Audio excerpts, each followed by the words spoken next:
Oh, let me display. All right, here we go. That would be helpful. All right. So why don't we get started? Hide meeting controls. All right. So before we begin, administrative bits, everyone should know by now, written exam number one will be this Wednesday. The format is a 24-hour take-home format. It's scoped to take you about 75 minutes plus or minus, depending on your preparation. I ask thought questions, and the purpose of today is to help you exercise some of the material that will be covered. It will cover everything up to and including what we covered on Wednesday, so that will include material on data frames. The 24-hour format is just an opportunity for you to set the exam in a time and at a venue that is most conducive to your success. And if anyone requires accessibility, you should be going to the accessibility office and they initiate the process. And the result of that is a series of letters sent to all of the instructors of all of your classes. The format that I use does satisfy accessibility for the university. And how I run it is during the class meeting period for the exam, I take that opportunity to go over all of the questions to put you in the mind space of the questions, but also to answer or provide any clarifications about the questions that you might have. It is an open book, open notes exam. So you can bring to bear whatever resources you deem fit. If it is something that is off the web or from a book, I'd ask that you please cite your resources so that there's no misunderstanding. You are not to collaborate, work with, discuss any of the questions on the exam with any of your colleagues from the class or any other human being or chat GPT, things like that, in setting the exam. So it is to be treated, please, as a traditional exam, only I'm giving you the flexibility to either remain here in the classroom, which you're welcome to do, I'll be here, or find a time and a place that's most conducive to your success. With great privilege comes great responsibility, and part of that responsibility is that you must read, sign, and submit an honesty statement along with your exam. I won't accept it if it does not have the honesty statement. And so please do not put me in the position of having to initiate policies concerning academic dishonesty. If you have questions or there's any confusion, please don't hesitate to reach out to me. I'm more than happy to clarify questions about things like that. Nothing personal, but I have to do my job. Okay. All right. Any questions? No questions? Let's see how many people we have. I should about do it. All right. So today, what we're going to do, we're going to play a game, and that game is purposed, hopefully, with helping you with written exam number one. And then we're going to follow that with an investigation about the Titanic data set. And so we have 3, 6, 9, 10 people. And so I'm going to divide the room up into 3 groups. And if we could have each group, I'll let you self-assemble, members of each group. So you 3, and then like you 3, add your name, please, to the list so I'll know who is in what group. And then we'll have the third group kind of here. So we have 10 people. So that's 3, 3, and 4. So you 4 could certainly be a group. You 3 could certainly be a group, and you 3 could certainly be a group. Okay. So why don't we circulate that, and I'll collect them back from you, and we'll keep the same groups for the game for the exercise that we'll have concerning the Titanic investigation. And so hopefully this will take the game part no more than 20 minutes or so, and we'll see what happens. And this is kind of an experiment of sorts, so we'll see how it goes. So we have group 1. So you all 3 are group 1. Are you in group 1 or are you group 2? You group 2. So we have group 2 over here. And maybe if we could have you kind of semi more sit together so visually see, because you're going to be collaborating with each other, especially on the exercise. Thank you. Thank you. Is everyone for group 3 signed in? No? All right. You're a group 2? Oh, and I'm bad with the names already. And you're in group 2 or group 3? You're in group 3? You can join 3 then. All right. Make sure you sign your name, please. Matt, did you want to play? You've probably seen some of the answers already, so that wouldn't be fair. I'll make one for your class then. All right. Thank you. All right. So why don't we jump right in? So divide, warm up, analysis. Okay. So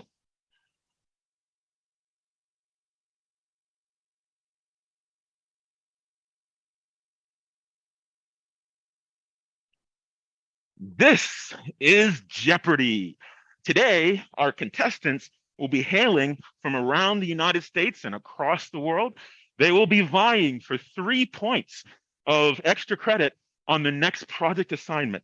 They will be exercising their data science knowledge in this data science Jeopardy game. This is data science Jeopardy! All right. So for those of you who don't know the Jeopardy format, there'll be a set of topics concerning the class, and there will be several entries associated with each topic, and each entry will have a point value. And so these entries will be statements, and when you select an entry, you are enterprising to win that set of points for your team. And so it will reveal when you select a statement, when you select an entry, it'll reveal a statement and you must respond with a question, right? So you get a statement, which is conceivably an answer, and you have to give the associated question with that answer. So an example statement, which is not on the board, the study of data and extraction of insights. And so if you selected that, say for 100 points, you'd have to answer with what is data science? Does that make sense? All right. So we will be vying for 3 points of extra credit on the next project assignment. So, the stakes are real. Any questions? No? All right. Get you going in the morning. So why don't we bring this down? And I'm going to share my screen.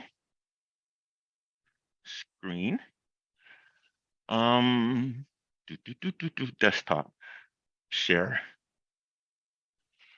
Okay, let me bring down the PowerPoint. And why don't we, bless you, bring up, I have some sound effects. Let's bring up the board. So let's load the board.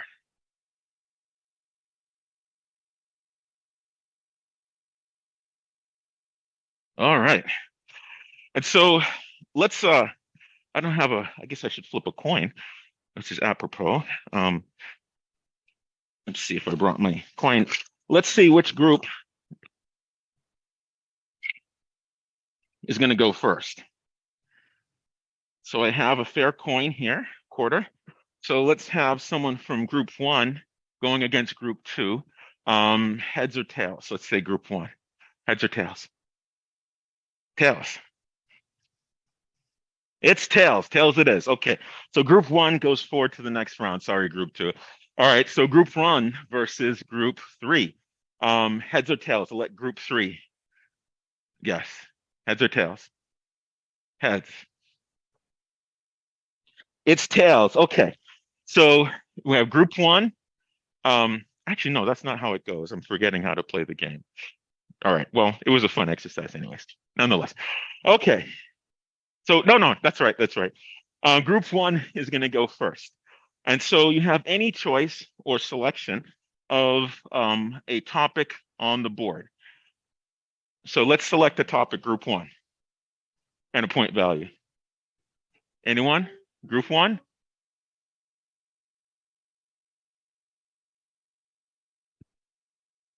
Random variables for how much? I'm sorry? For 300? Random variables for 300. Okay. When the music ends, it's your time. So you have a fixed amount of time to pick something. So group one, random variables for 300. A summary describing dispersion in the same units as the measurement.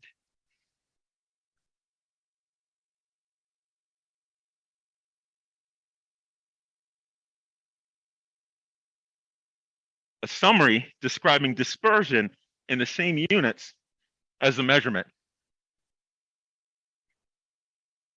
What is interquartile range? Let me stop this thing.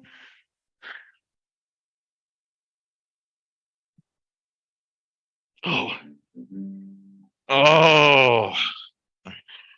Let's have group three. Group three, a summary of dispersion in the same units as the measurement. Group three.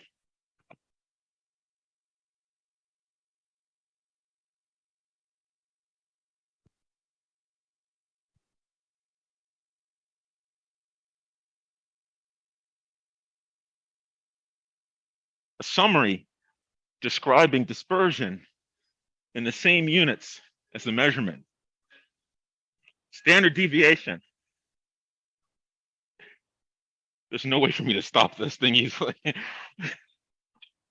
um, let's see, how do you do that? Space. There you go. What is standard deviation? Yes, that's group three. So group three for 300 points. There we go. It worked much more easily in practice. I can't stop this thing. Uh, oh, hello. There we go. So team three, yes. No, that's kind of distracting. All right, so team three, 300. Okay, there we go. So team three, you got 300 points. So team three, it's your pick of the board. Events and probabilities, random variables, data structures, visualization, or tools.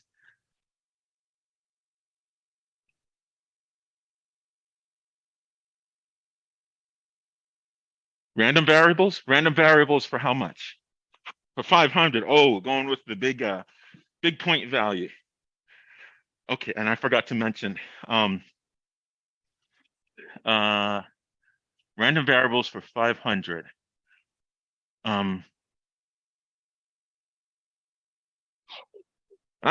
You selected a daily double. All right. A daily double is a question, and they're hidden. There are only two on the board, and you have an opportunity to double your point value. If you get the question right, there'll be a follow-up question that you'll have to answer to get the double points. So random variables for 500. Properties that facilitate decomposition of arbitrary variables or events.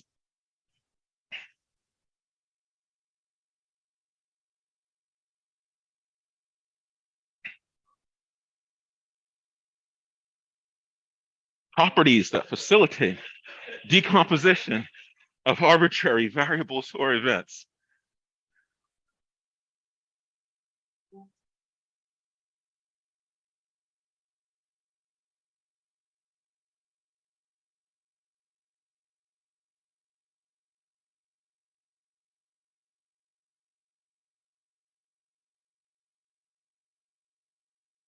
Group number three, properties that facilitate decomposition of arbitrary variables or events. No?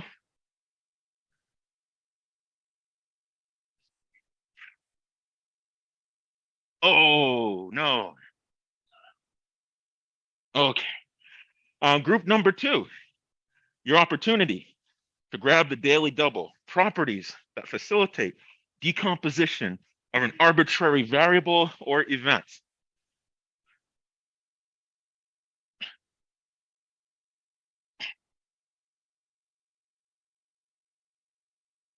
Group number two, properties that facilitate decomposition of an arbitrary variable or event.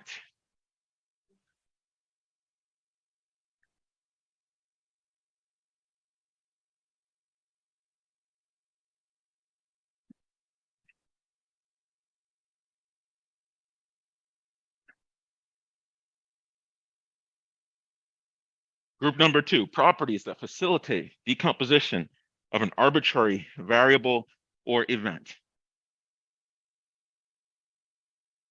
Okay.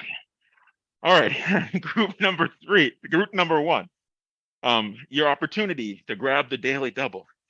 Properties that facilitate decomposition of an arbitrary variable or event.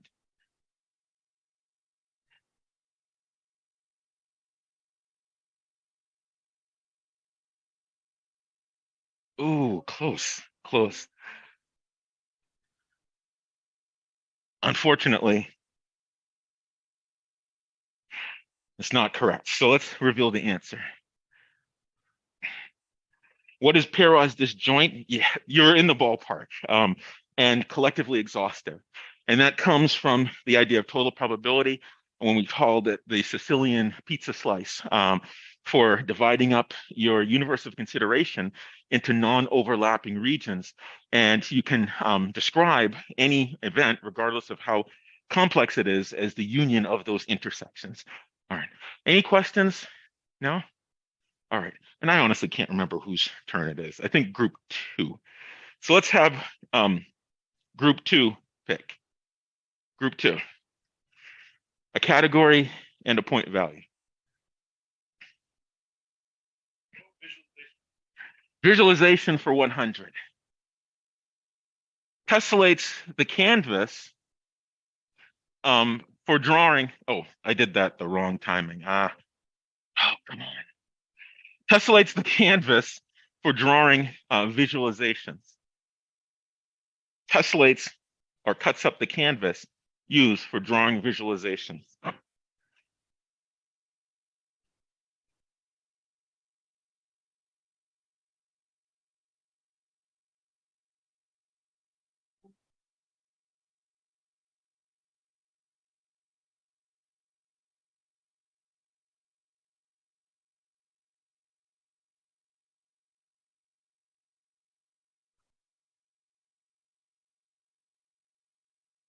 Tessellates the canvas for drawing visualizations.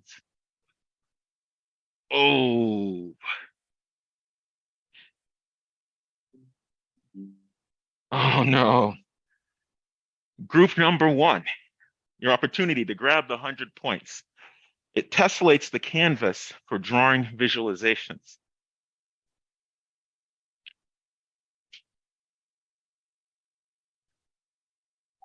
Yes. What are subplots? Let's see, space or subfigure, subplot. All right. That was team number one, 100 points. So let's have team number three. Team number three. No, no, no. I'm sorry. Team number one. You got it right. So your pick of the board.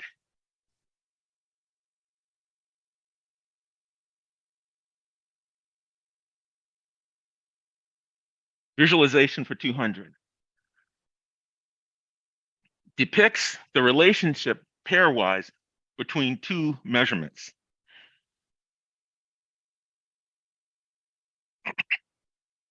What is scat? Okay. Uh,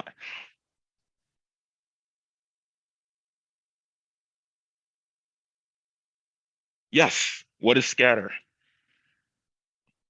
What is a scatter plot? So that's team number one. Team number one, your pick of the board. Visualization for 300 allows you to visualize the distribution of some measurement. Histogram is correct. Okay. Histogram, and that was team one. Okay. Team one, your pick of the board. Visualization for 400. Use scatterplot for 2 or 3 variables at a time.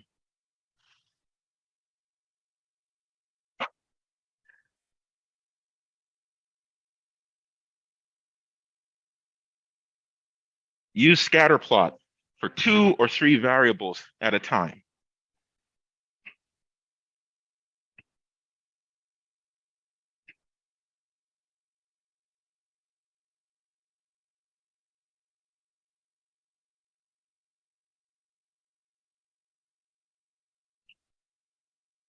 Group number one.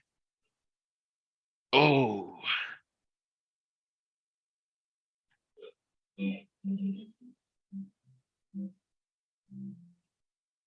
unfortunately, that's not correct. Group number two, your opportunity to grab the points. Use scatter plot for 2 or 3 variables at a time.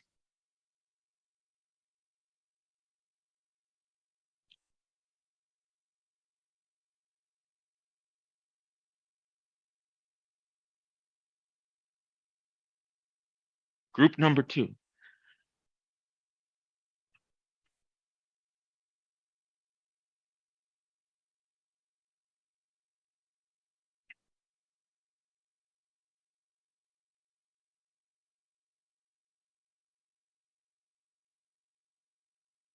Group number two, you use scatter plot for 2 or 3 variables at a time.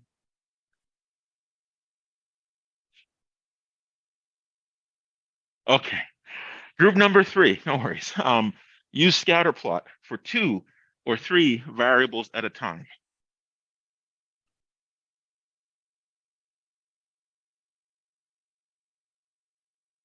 Use scatter plot for 2 or 3 variables at a time.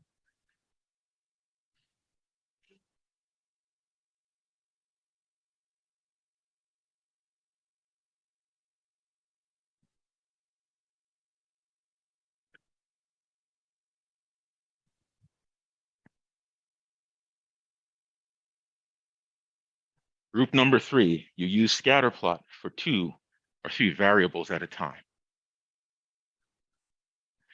Oh, all right. So let's reveal the answer. How do I evaluate relationships between more than 3 variables? A scatter plot allows you to evaluate the relationship between variables, but because you can only plot it in 2 dimensions or 3 dimensions, if, for example, like the Titanic, you have 12 variables in your random vector, you have to analyze them. You're limited to looking at them 2 and 3 groupings at a time in a scatter plot. Any questions about that? That make sense? Yeah? Okay, so that's more of a procedure. Okay, so let's have group number three. I think we're on group three. Your pick of the board.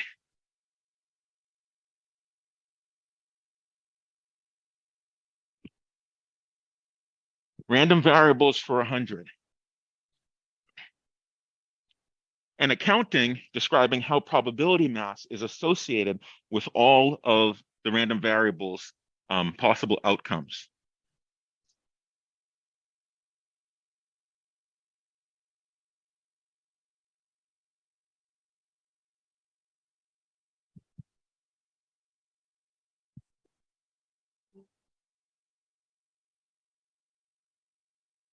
Oh, it's related.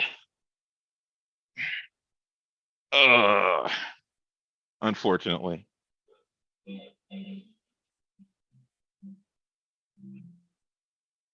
Oh, group number one, a full accounting describing how probability mass is associated with its possible outcomes.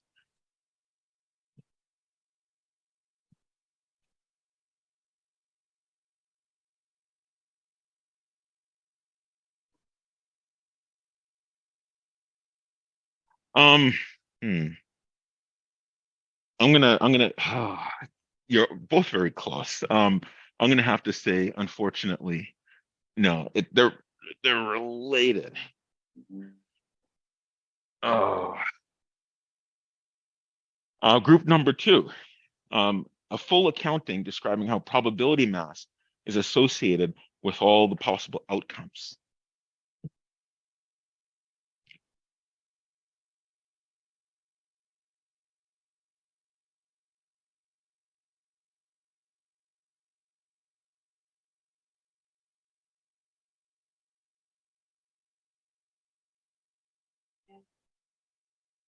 I'm sorry, sample space. Ooh, it's related. It's related. Okay. Unfortunately, um, oh, all right. So let's reveal the answer. What is a distribution?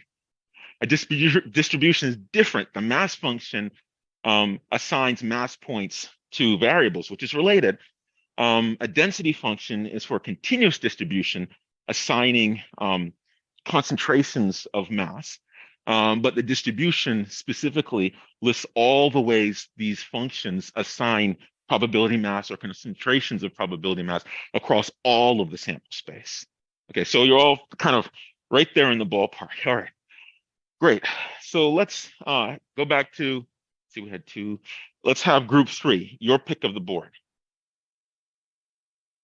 You just picked? No, yeah, you did pick. Okay, let's go back to group one. Thank you for being honest. Um, Group one, your pick of the board.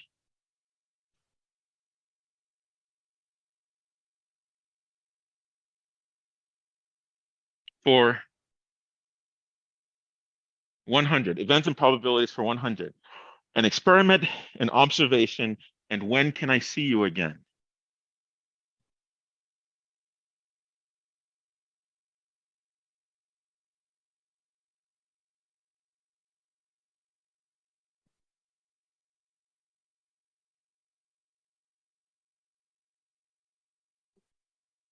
Um,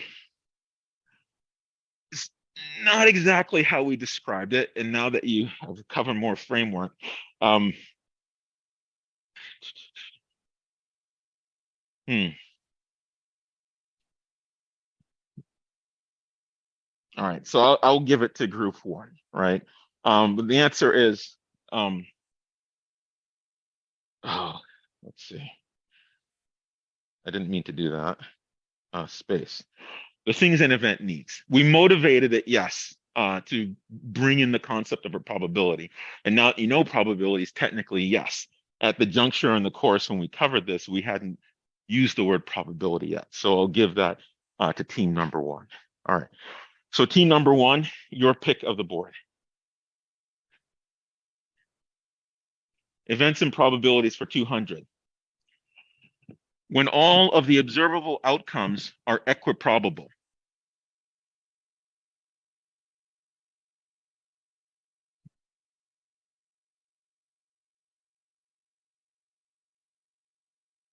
All of the observable outcomes are equiprobable.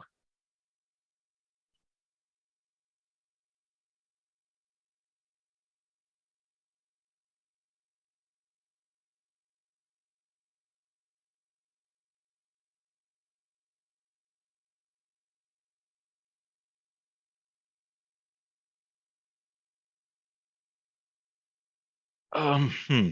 There's a specific word that has, oh, I won't coach. So unfortunately, okay. Team number two, your opportunity to grab the 200 points. All of the observable outcomes are equiprobable.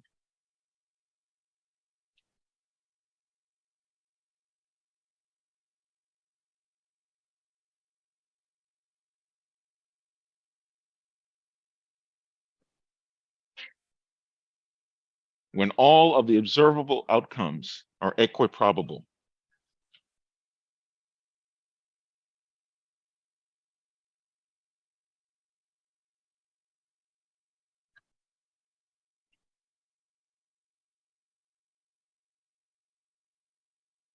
Team number two, all of the observable outcomes are equiprobable. Okay. Team number three, when all of the observable outcomes are equiprobable.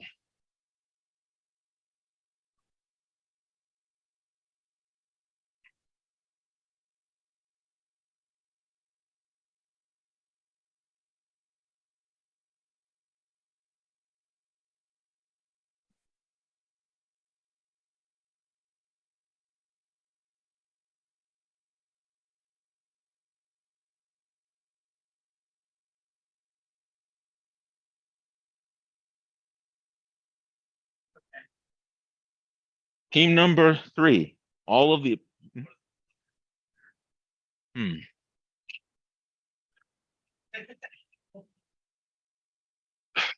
hmm. Fair means the same thing, but it's not general. Ugh. All right, I will give, yes, I'll give you the points. Spoken from my daughter. All right. Um, what is random? It's a loaded word, and random has very specific meaning in the stats community. Fair is another way of saying random. But when you say fair, you don't say, a fair team selection, right? They use it with die and things usually having to do with gambling. So I'll give team three that. Okay, team. Let's see, three got the question. So then team three, it's your pick of the board.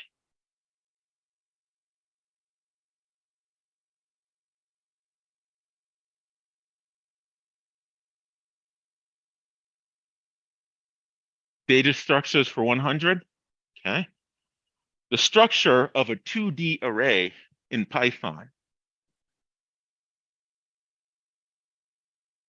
The structure of a 2D array in Python.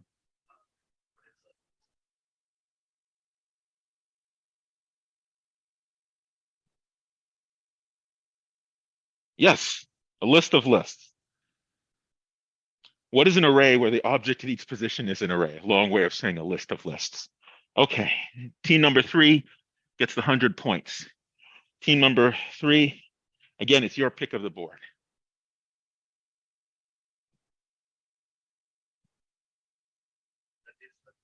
Data structures for 200. The lower and upper index of a vector of rank k. The lower and upper index of a vector of rank k.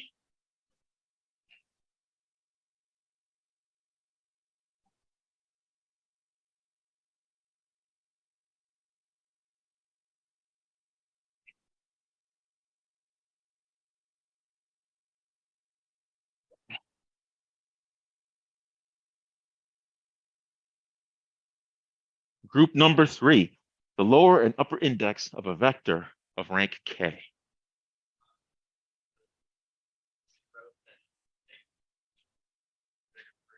Oh, close, unfortunately. All right, team number two, let's just kind of sweep back and forth. The lower and upper index, you're close. The lower and upper index of a vector of rank k.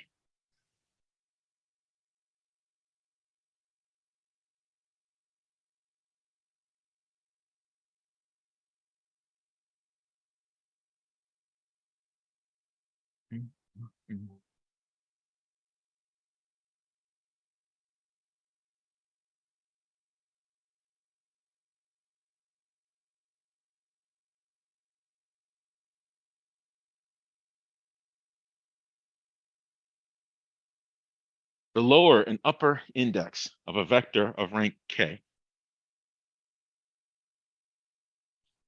Yes.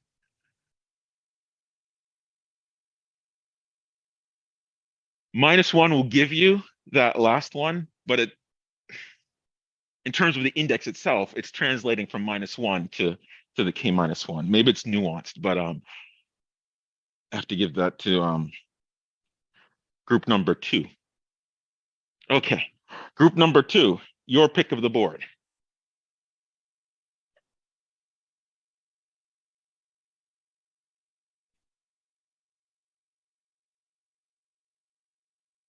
Tools for 100. A switchable named collection of libraries and Python version used for building a data product.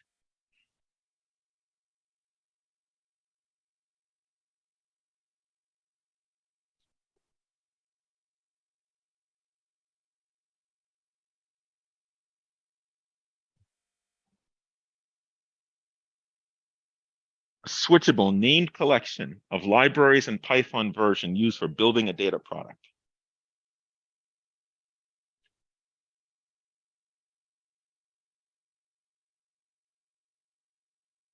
Team number two.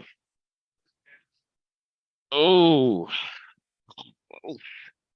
unfortunately.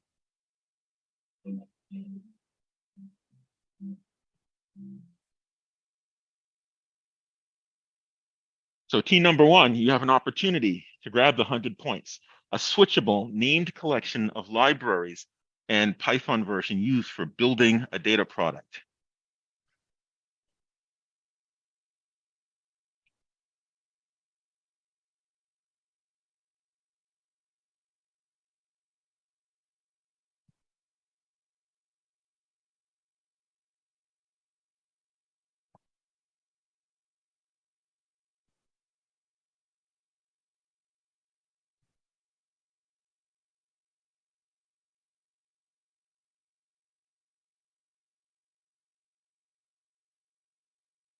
Team number one.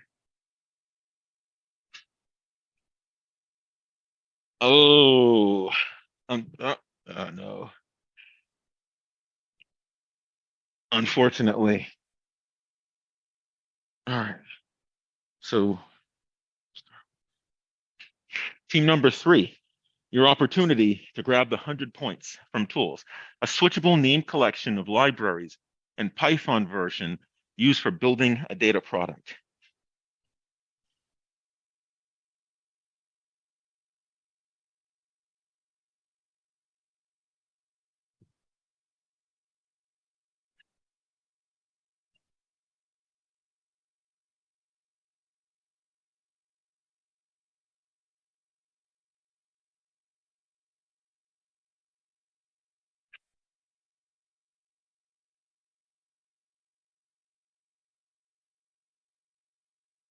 Team number three. Yes.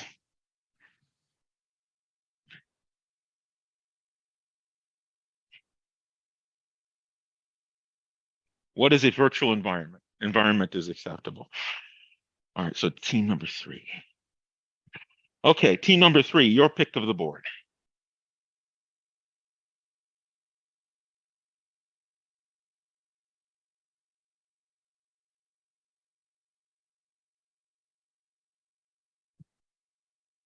Team number three, data structures for 300. Obtaining a subrectangle from a NumPy array and assigning it to another NumPy array.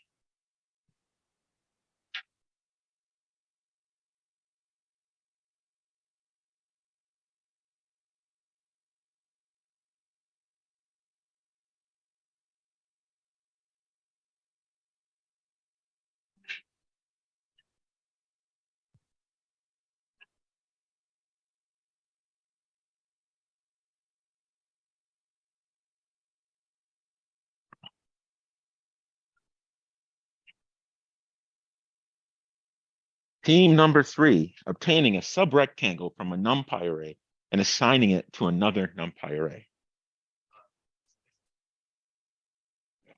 And assigning it to another NumPy array.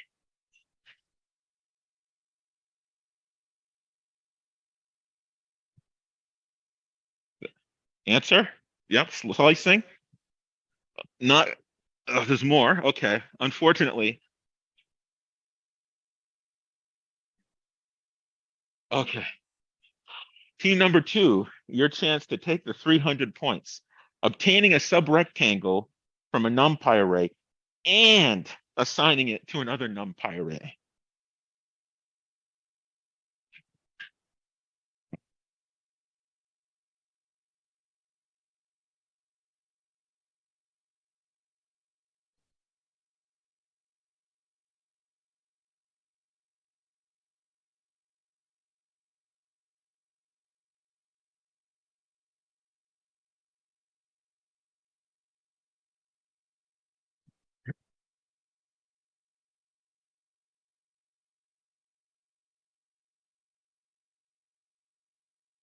Okay, team number two. And oh, unfortunately, everyone got the slicing part, the assignment part. Did I go to one yet? No. Okay. Team number one, your chance to grab the 300 points.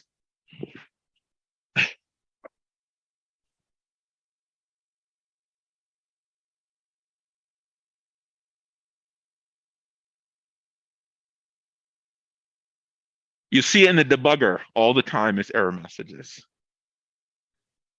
There's a hint for everybody.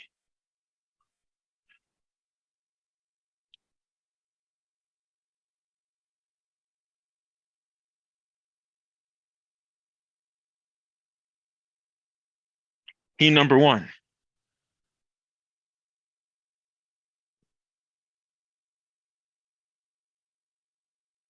Oh, unfortunately. Okay. Slicing and broadcast. The broadcast message you'd see all the time. Um, and that's just what they call it. It is a signing. I'll agree. But broadcast is a specific Pythonism that's important to be aware of. Okay. And I can't even remember which team should pick now. To be honest with you, I think is it two? You just picked the last one. So let's go with team two. Your pick of the board.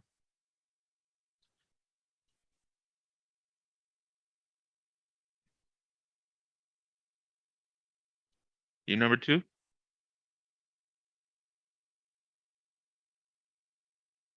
Events and probabilities for 300.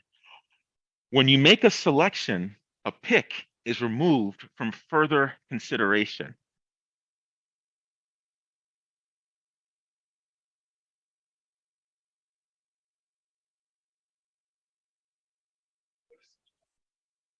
Yes.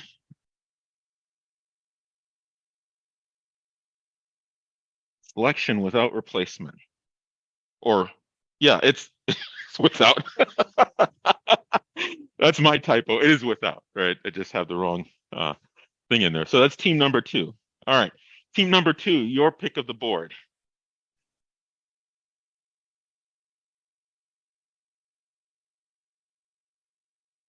Team number two,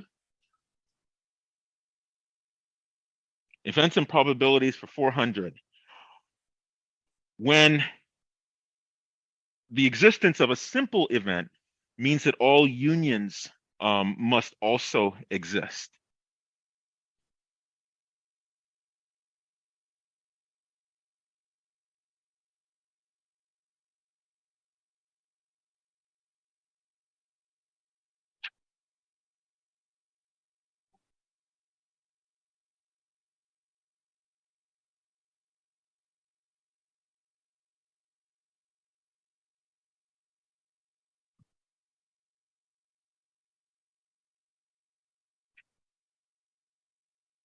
Team number two,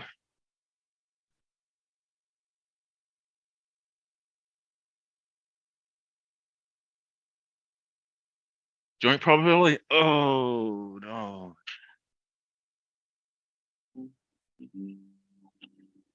All right. Team number one, your opportunity to grab the 400 points from the board. When a simple event existing means that all unions of them must also exist.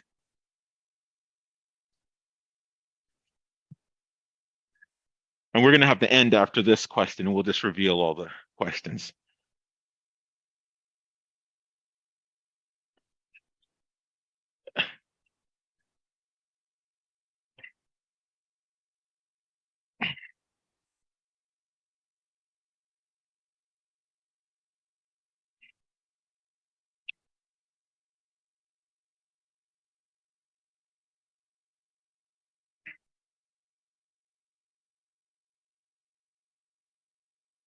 Team number one.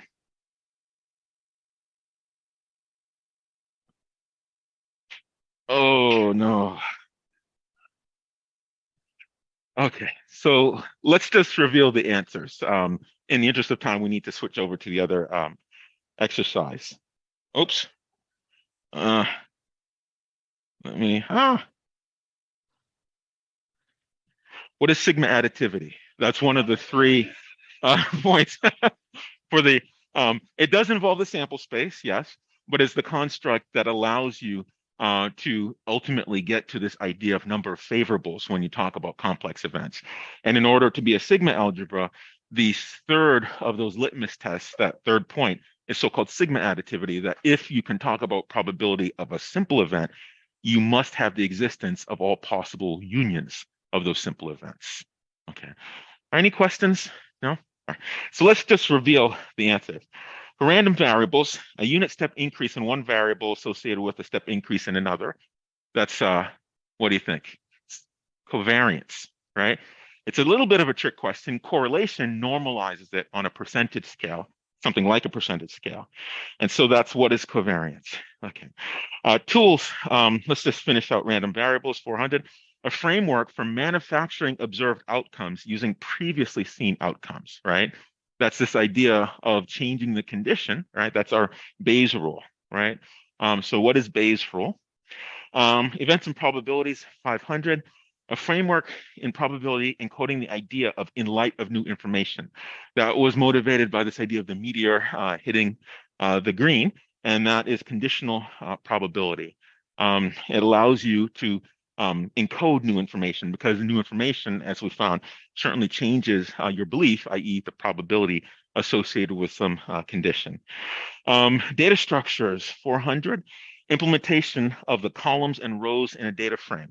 It isn't the only implementation, but the one we talked about is it is a dictionary of lists, the number of name value pairs, and the value is an object, which is a list, and those lists are of the same rank, and the rows are indices or offsets into that particular set of name value pairs or the values. So what are dictionaries of lists and indices?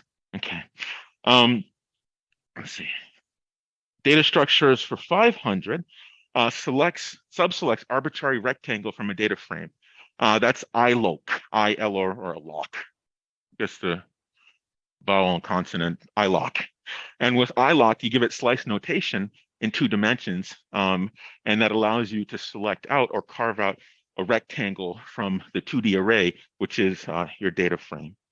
Then lastly, tools. Oops. That's iloc, and we have slice notation start stop for the row, start stop for the column. Visualization 500 allows you to compare different measurements registered in time. That's line plot. All right, that was the example we had with Pueblo, Qianshui, and Asuncion, and we were looking at temperature over the course of the year, and we're easily able to figure out which temperate regions behave the same in terms of when summer is, when it gets warm, and things like that. What are multiple line plots? Tools for 200, a text-based method for running programs and functions on your computer. That's the command line interface. And we'll have opportunity to use more of the command line. It's especially important when you're building pipelines, and it allows you to assemble different choices for producing data products because you can more easily insert all sorts of variations of behaviors for certain aspects of your data science process. And so the command line interface is particularly important. For 300, we have treats your program as a database of blocks of code and allows you to interactively freeze and examine program execution. That's your IDE and your debugger. The IDE portion looks like an editor that allows you to type your program, but it's not a traditional editor. It treats your code as if it's a database, and that allows you to cross-reference things like what the different options are when you reference a data frame object, for example. And it'll bring up a tooltip that lists all the different functions you can call. And that ability is based on the database-like features. And of course, the debugger allows you to step through your program, but most importantly, you can freeze execution and interactively examine or set the values that are contained in your data structures. Then 400 tools, a live interactive document based, that's a typo, a live interactive document that allows you to write, execute, and visualize blocks of executable code. That's a Jupyter notebook, right? And so the idea of a live notebook is not new, but Jupyter is specifically tuned for Python. All right. And then lastly, tools for 500, ask a question, get data, explore data, model data, and communicate the results. That's the data science process that we started out when we started the course. Okay, any questions about any of these? No? All right. Okay, so hopefully this was of value to you. This was a hell of a lot of work.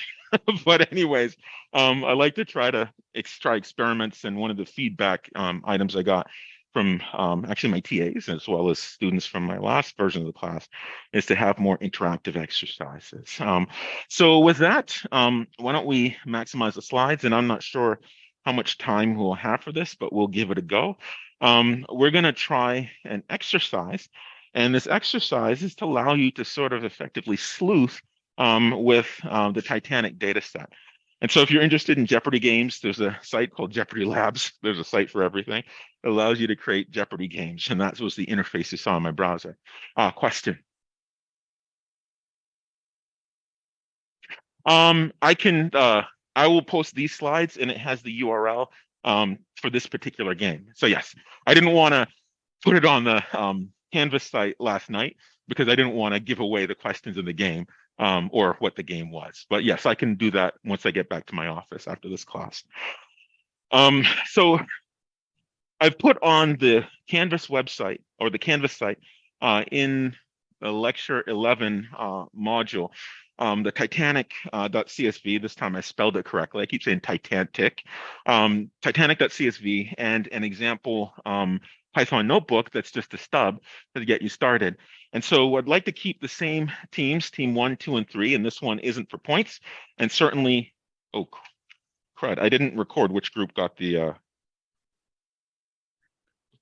1 and 3 tied. Okay. All right. Thank you.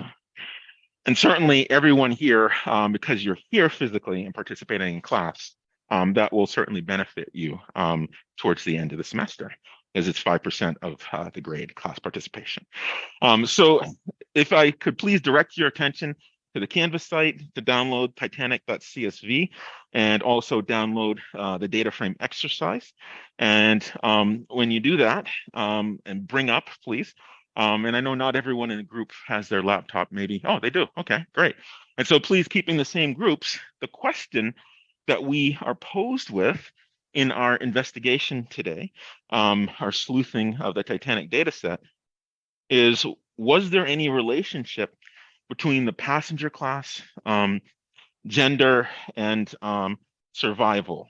And so again, this is historically from the manifest. I don't make up these categories. And so the question is, do these things, the passenger class and gender, did that impact the survival as described in the data set? And so one of the questions, of course, certainly you're looking at a variable dependence, and there are many ways you could do it. And so let's have each team, right, hopefully in the next 8 minutes to try to devise a set of analyses. And then after that, we'll just go around the room and have you talk about it. If you have any questions for me to help expedite the process, I'm more than happy to do that. Okay. And so this is not really amenable to recordings. So I'm just going to stop the recording here.